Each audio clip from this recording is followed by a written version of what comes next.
तो कल नामांकन का आखिरी दिन है। 9 तारीख को हमारे सामने होंगे उपराष्ट्रपति सीपी राधाकृष्णन। वो इसलिए क्योंकि यहां पर क्लियर है, नंबर्स गेम में एनडीए जो है, सत्ता पक्ष जो है, वो इस वक्त खरी उतरती दिख रही है। हालांकि आप कह सकते हैं कि दिखाने के लिए एक सांकेतिक तौर पर जो है इंडिया गठबंधन की तरफ से भी उम्मीदवार उतारा गया है। फिलहाल देखिए, नामांकन भरते हुए ये सीधी तस्वीरें हम आपको दिखा रहे हैं। बी सुदर्शन रेड्डी जो हैं वो विपक्ष के उपराष्ट्रपति पद के उम्मीदवार हैं, जो कि कल नामांकन भरेंगे। तो सीधे तौर पर दक्षिण का दांव यहां पर खेला गया है। देखिए, अगले साल तमिलनाडु में चुनाव होने हैं और दक्षिण में भाजपा की स्थिति कैसी है इससे हर कोई वाकिफ है। और उसी स्थिति को और मजबूत करने के लिए सीपी राधाकृष्णन, जो कि बड़ा चेहरा दक्षिण का रहे हैं, तमिलनाडु की राजनीति में एक बड़ा नाम रहा है और संघ से जुड़े रहे हैं, तो तमाम समीकरणों को साधते हुए एक ये बड़ा फैसला यहां पर लिया गया है और सीपी राधाकृष्णन के नाम पर मुहर लगी है। तमाम बीजेपी नेताओं के सहमति से, एनडीए के तमाम सहयोगी दलों की सहमति से, और सीपी राधाकृष्णन उपराष्ट्रपति पद के उम्मीदवार एनडीए गठबंधन की तरफ से फिलहाल नामांकन भरने पहुंचे हैं। साथ है प्रधानमंत्री नरेंद्र मोदी और उनकी कैबिनेट के तमाम जो टॉप लीडरशिप है, रक्षा मंत्री राजनाथ सिंह, जेपी नड्डा, गृह मंत्री अमित शाह, और उनके दाईं तरफ बैठे हैं एनडीए के तमाम सहयोगी दल। तस्वीरें आप सीधे तौर पर देख रहे हैं। तो सीपी राधाकृष्णन, जिन्होंने 16 साल की उम्र में ही राष्ट्रीय स्वयंसेवक को ज्वाइन कर लिया था, 1974 में जनसंघ की राज्य कार्यकारिणी के वो सदस्य रहे हैं, मौजूदा वक्त में महाराष्ट्र के राज्यपाल हैं। तो ऐसे में उनका योगदान, उसको कोई नकार नहीं सकता और उनके संबंध भी, उनका नाम भी उन्हीं नेताओं में शुमार किया जाता है जिनके संबंध ना सिर्फ सत्ता पक्ष, ना सिर्फ अपनी पार्टी, बल्कि विपक्ष से भी उनके संबंध बेहद मधुर रहे हैं। उन नेताओं में उनको शुमार किया जाता है। सम्मान की दृष्टि से ना सिर्फ सत्ता पक्ष बल्कि विपक्ष के लोगों के बीच भी वही सम्मान उनके लिए बरकरार है। हालांकि उनके खिलाफ, उनके विरुद्ध जो है उतारा गया है विपक्षी गठबंधन इंडिया की तरफ से भी उम्मीदवार। और प्रशांत देव जुड़ गए हैं ज्यादा जानकारी के साथ। प्रशांत, फिलहाल सीधी तस्वीरें हम देख रहे हैं, नामांकन भरने के लिए पहुंच गए हैं सीपी राधाकृष्णन।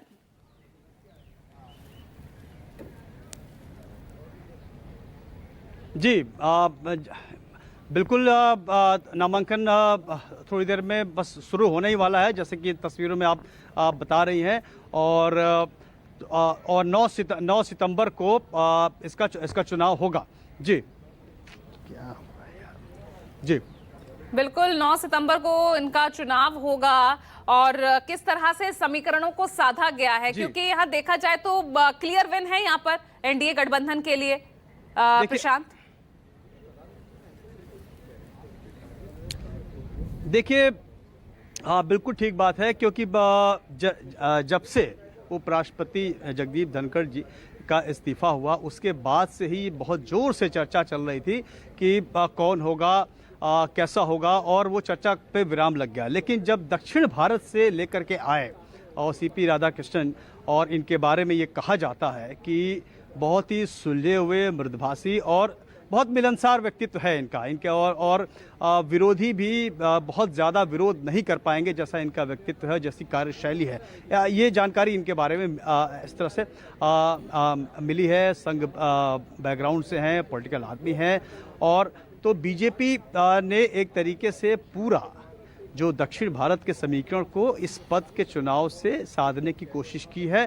असल बात में दरअसल में यही है कि साउथ इंडिया से लेके आए हैं, और तमिल प्राइड वाली जो बात है तो उसको भी ध्यान में रखा गया है कि बीजेपी जहाँ पे, जिस दक्षिण भारत में बीजेपी की ज़मीन कमज़ोर है, इसके सहारे अगर थोड़ी मजबूत होती है तो ये एक तस्वीर दिखाने की कोशिश है भारतीय जनता पार्टी की कि कहीं से मतलब दक्षिण में भले उनकी सरकार नहीं है, लेकिन अगर मौका मिलता है तो दक्षिण भारत में भी किसी भी तरीके से सर्व करने के लिए तैयार हैं, सेवा करने के लिए तैयार हैं, और कोई भी क्षेत्र अछूता नहीं है भारतीय जनता पार्टी के लिए। ये एक संदेश देने की कोशिश भाजपा जरूर करेगी। लेकिन जैसा कि संख्या बल की बात अगर करिए तो देखिए, इस पर कहीं कोई दिक्कत नहीं है, लेकिन अब इंडिया ब्लॉक की तरफ से जितनी पार्टियां हैं उसमें एक ही पार्टी ऐसी है जिस पे लेकर के कई बार सवाल खड़े हो रहे हैं, प्रश्न चिन्ह लग रहा है। डीएमके का रुख क्या होगा? वो तटस्थ रहता है या फिर किसकी तरफ वोट करता है? क्योंकि जब बात तमिल प्राइड की आएगी और अगर विपक्ष में जाता है, इसका विरोध करता है डीएमके, तो उसको अपने ग्राउंड पे क्या इसका कुछ असर पड़ेगा?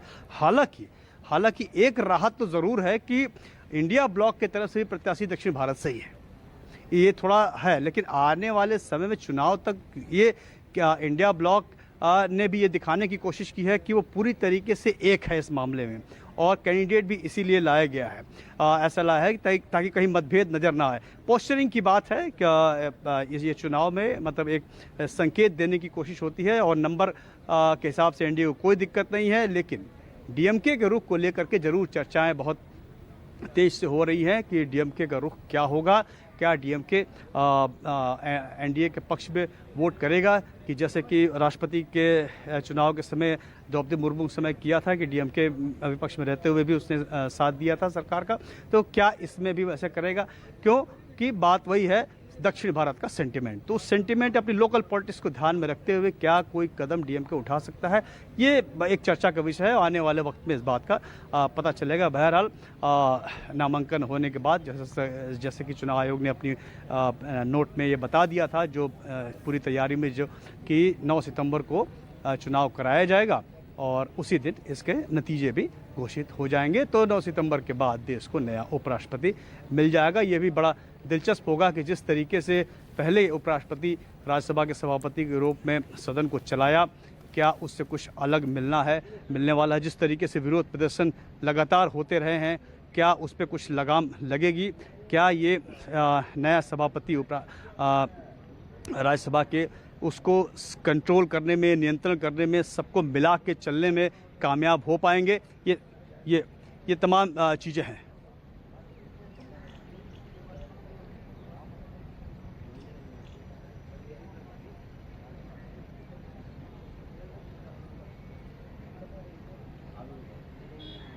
जी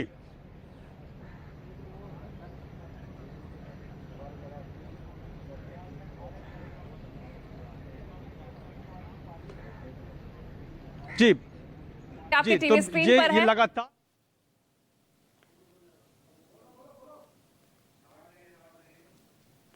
और प्रशांत हमारे साथ लगातार बने हुए हैं। प्रशांत, अब आपने डीएमके को लेकर सवाल तो उठा दिया कि भाई अब वो जो है किस तरफ वोटिंग करेंगे, ये सबसे बड़ा सवाल, और इस पर सभी की निगाहें रहेंगी। लेकिन भाई दक्षिण से उनका जो उम्मीदवार है वो भी तो दक्षिण से ही खड़ा किया गया है ना। अगर सिर्फ बात यहां पर एक दक्षिण के समीकरण को साधने की है तो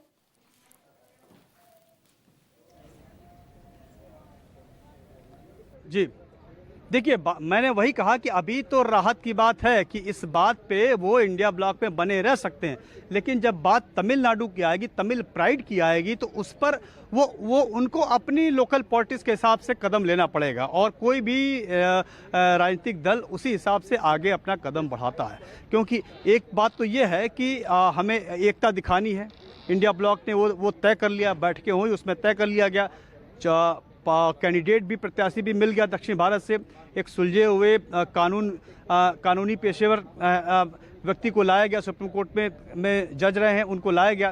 तो थोड़ी राहत की बात है कि इस पर वो विरोध करने से बच सकते हैं। लेकिन क्या तमिलनाडु से आने वाले एनडीए के प्रत्याशी के खिलाफ वोट करना उनको सूट करता है? ये इस सवाल